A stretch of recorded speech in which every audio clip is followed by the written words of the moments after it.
Hi, I'm Ted Price, founder and CEO of Insomniac Games, and I'm here with some tips and tricks for Fuse. One of my favorite aspects of playing Fuse is pulling off Fuse weapon combos. There are almost 60 different combos in the game that you can achieve by working together as a team. Here's an example of a simple combo. Izzy crystallizes a bunch of enemies. Jacob fires the arc shot into those enemies and triggers a flare burst. This gives both Izzy and Jacob lots of points. But we can take it a step farther. Izzy crystallizes a bunch of enemies with her shatter gun. Naya triggers a chain of black holes which then shatters the crystallized enemies. What this does is create the vaporize bonus for both Izzy and Naya.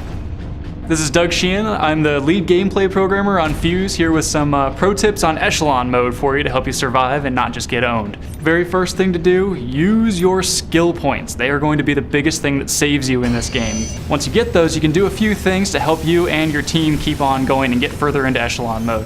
First one with Dalton, use both your shields. You have a drop shield and the mag shield to use, and you can set up shield forts to really help your team out. So then there's Jacob. Use the map to your advantage. He's got a trap function for a reason. You can drag enemies, they'll chase you around a lot more in echelon mode than they do in campaign. So find choke points, set up those traps, and when you get enemies that come in, pop that explosion and just let all those guys melt. It'll really help you out with taking down groups of guys all at once rather than having to sit there and let them fire at you. I'm Joel Goodsell, lead designer from Insomniac Games. I'm going to talk to you about an innovative feature in Fuse called Leap. The Leap feature is the ability for you as a player to jump into any character that's not being played by another human at any point you want.